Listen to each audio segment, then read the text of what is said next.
Good afternoon, grade 8 learners and teachers. Welcome to this afternoon's session.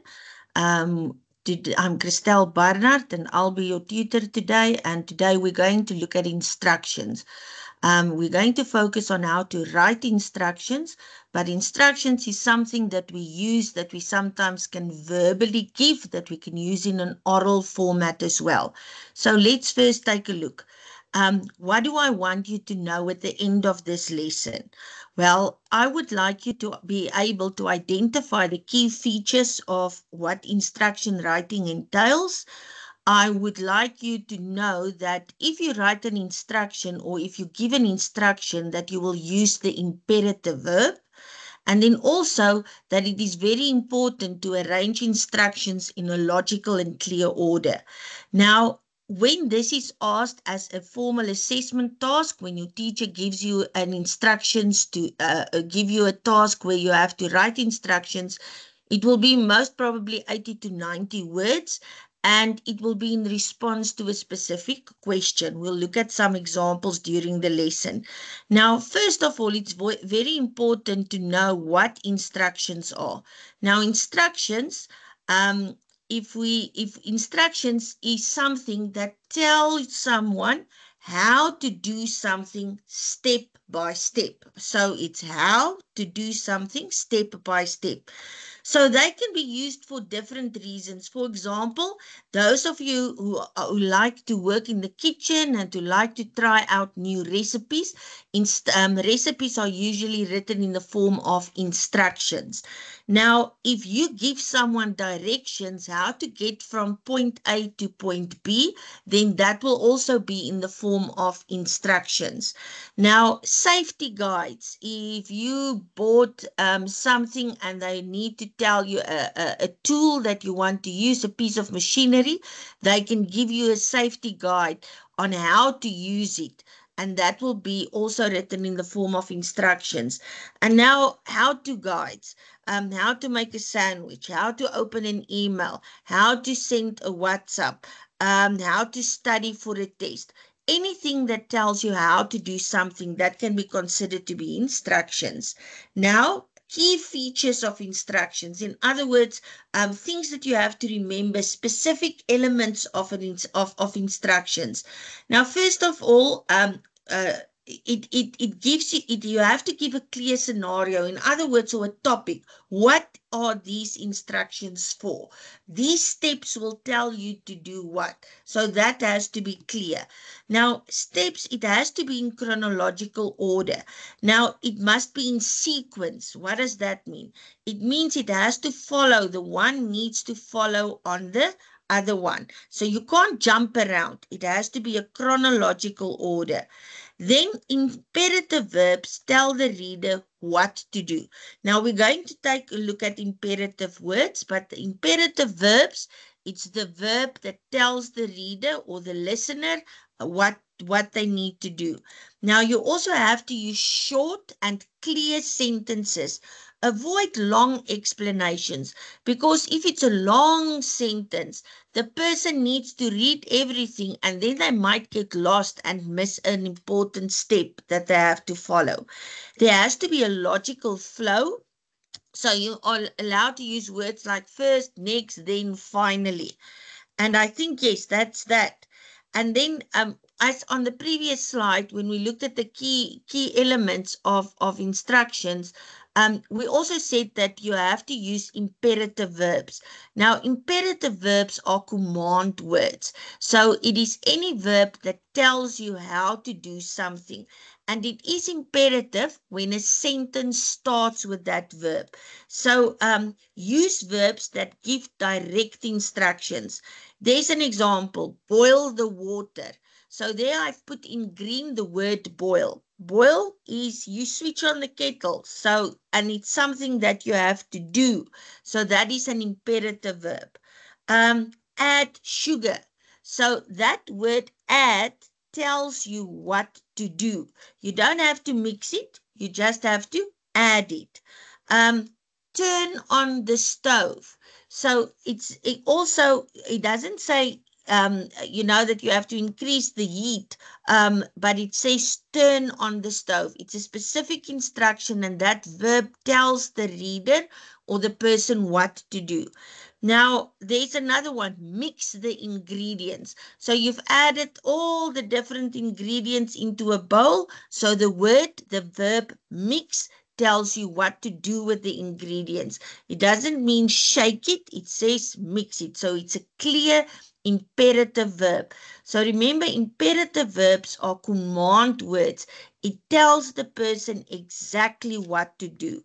So remember, when you write instructions, you have to try and keep it short. Rather start with the imperative verb and avoid things like you must mix.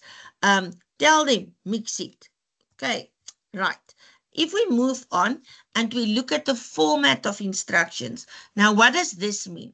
Format comes from the word form. So that means, what is the form? If you write instructions, in what form should it be? So there's an example. You have to make your instructions easy to follow.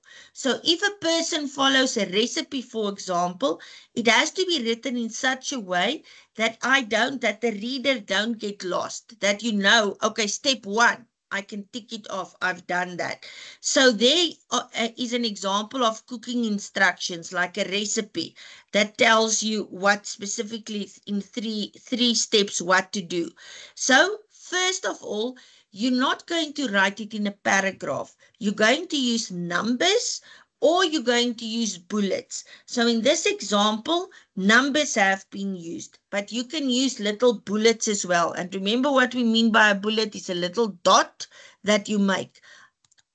The next thing, start each line with a verb. So each sentence, each separate step that the person has to follow, as we've said on the previous slide with imperative verbs, start it with a verb. Then I've also mentioned this already, write short sentences, right? In that example, there's the second instruction, cook on medium heat until the mixture comes to a full boil. Then let it stand for about 10 minutes to thicken, stirring a couple of times during the cooling. That's a very long sentence. And already there are actually 2 steps in that. So you can say, we could have split it and we could have said, cook on medium heat until the mixture comes to a full boil, full stop. Then the next one, we could have said, let it stand for about 10 minutes to thicken, right?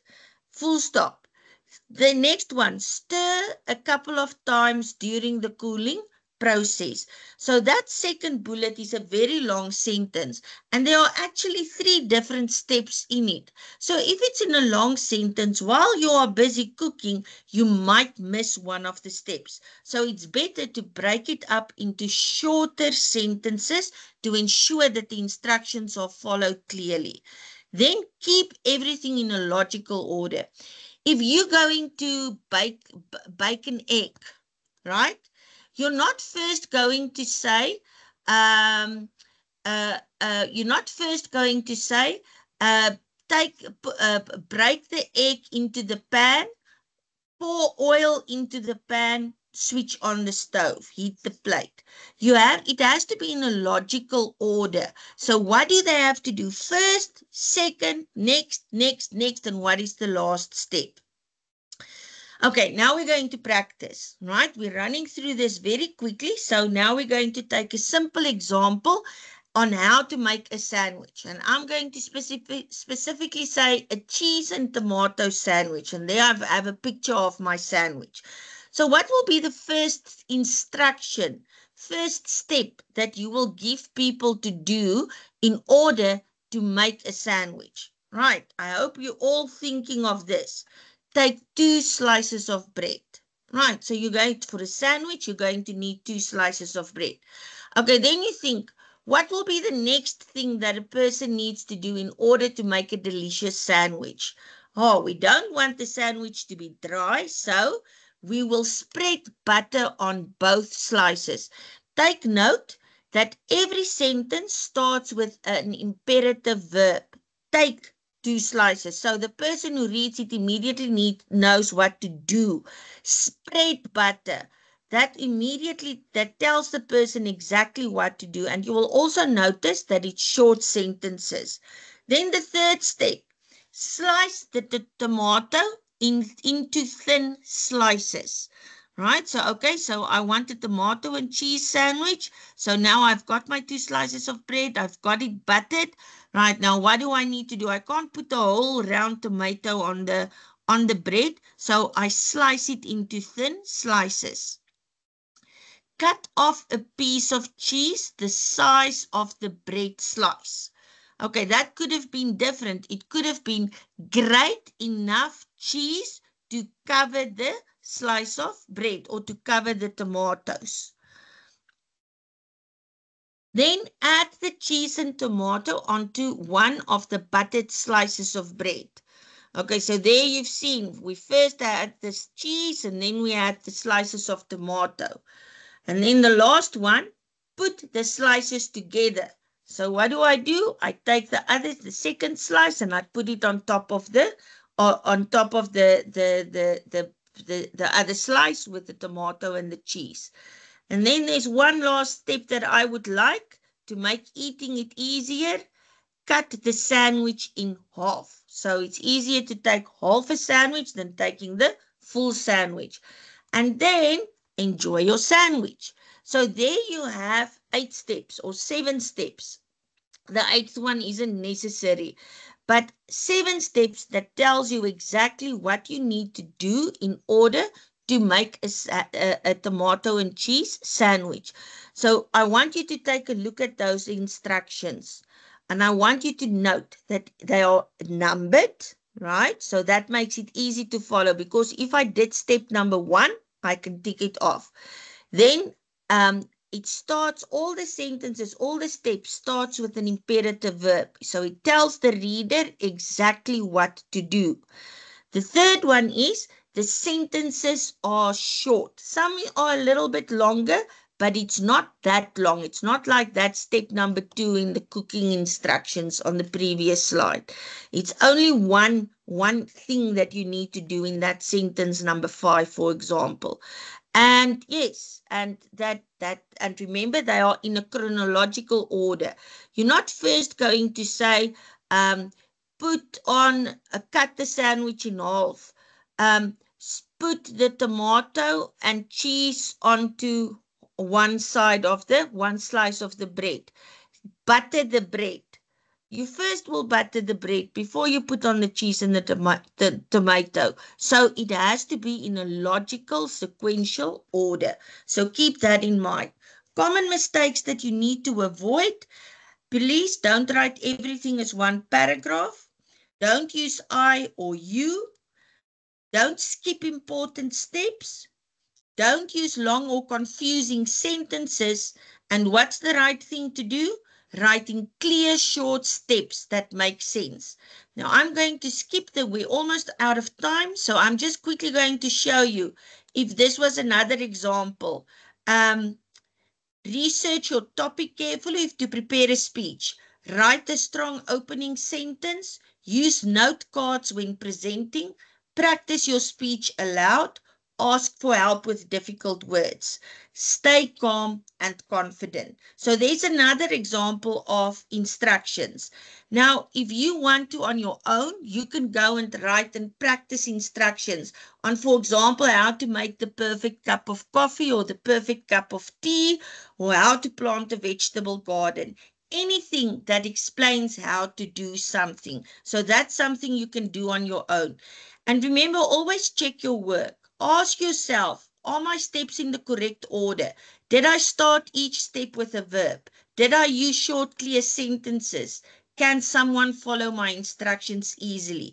And if you answered yes, great job. Then you wrote good instructions. So there I've already said, remember, clear and logical, imperative verbs, follow the correct order, and short and simple sentences. So if you do that, well done, grade 8s, then you know how to write good and clear instructions. So I hope that you will remember this and that this will help you in future. So thank you for joining us this afternoon. Enjoy the rest of the lessons.